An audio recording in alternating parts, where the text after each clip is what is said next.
శ్రీ సచ్చిదానంద సద్గురు సాయినాథ్ మహారాజ్ కి జై. శ్రీ సాయి సచరిత్ర 544వ పేజీలోని 94వ ఓవి నుంచి ఈరోజు చదువుతున్నాము.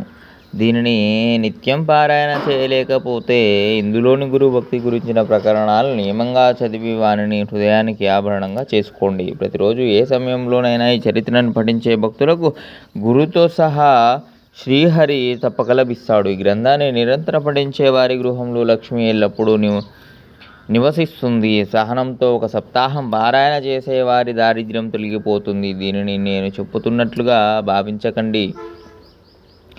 దానివల్ల మనసులో సందేహాలు ఉత్పన్నమవుతాయి. సాయి నా నోటితో చెప్పిస్తూ ఉన్నారు కనుక అనవసరమైన ఆలోచనలను మానండి. సకల గుణాలకు నిధి అయిన ఈ సాయి తమ భక్తులకు కైవల్యాన్ని ప్రసాదిస్తారు. కలియుగంలోని పాపాలను నశింపచేసే వారి కథలను శ్రోతలు శ్రవణం చేయండి. ఇటువంటి సత్పురుషుల చరిత్ర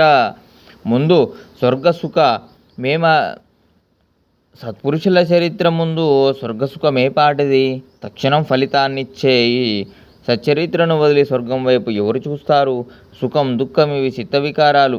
సత్సంగంలో ఏ వికారాలు ఉండవు. సత్సంగం చిత్తాన్ని చైతన్యంలో విలీనం చేసి సుఖ దుఃఖాలకు తావు లేకుండా చేస్తుంది. విరాగికి ఏకాంతంలో లభించే సుఖం, భక్తునికి భక్తి ద్వారా లభించే సుఖం ఇంద్రునికైనా ఏ చక్రవర్తికైనా కల్పాంతంలో కూడా లభించదు.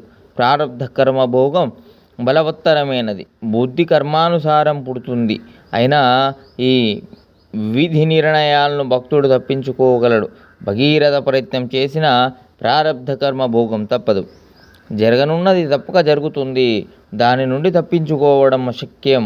వద్దనుకున్నా వచ్చిపడే దుఃఖం వలనే సుఖం కూడా అనుకోకుండా వస్తుంది. ఈ శరీరాల ప్రారబ్ధగతి సత్పురుషులకు ముందే తెలిసి ఉంటుంది. అఖండ సాయి నామ సంకీర్తన ఇదే మన తపస్సు. వ్రతం, దానం, ధర్మం, తరచూ షిరిడి ప్రయాణమే మన తీర్థయాత్ర పర్యటన. సాయిబాబాకు అనన్య శరణు చేసి సాయి సాయి అని వారి నామాన్ని స్మరించడమే మంత్రానుష్ఠానం. అదే ధ్యానం, అదే పునశ్చరణ. వారి యందు నిష్కపటమైన ప్రేమను కలిగి ఉండడమే వారి వాస్తవమైన పూజ. అమోఘమైన వారి లీలల యొక్క అనుభవాలను అంతరంగంలో చేసుకోండి. ఇక బెల్లపూ తయారీ చాలు. మనకు వెంటనే బెల్లం కావాలి. పూర్వం సూచించిన రసభరితమైన కథను శ్రవణం చేయడానికి అందరూ ఉత్సుకత ఉన్నారు. ఇటువంటి శ్రోతల సిద్ధతను గమనించి సూచించిన కథ విశేషాన్ని వినడంలో వారి మనసు ఏకాగ్రంగా ఉండాలని నేను గ్రంథ విస్తారాన్ని తగ్గించాను. పామరుణ్ణి, మందమతినైన నేను కావ్య రచనా పద్ధతిని ఎరుగను. కలం పట్టుకొని ఉన్న ఆ చేతిని పట్టుకొని సాయి స్వయంగా వ్రాయిస్తుంటే నేను వ్రాస్తున్నాను. నా బుద్ధి ప్రదాత సాయి అండ లేకుండా నేను ఈ చరిత్రను ఎలా వ్రాయగలను? వారి కథలను వారే చెప్పిస్తారు, వ్రాయించేది కూడా వారే. ఇప్పుడు కథానుసంధానం, చావడి ఊరేగింపు మరియు బాబా వంట పాత్ర మరియు ప్రసాద వితరణ గురించి చెప్తానని మాట ఇచ్చాను. ఆ కథల వివరణను వినండి.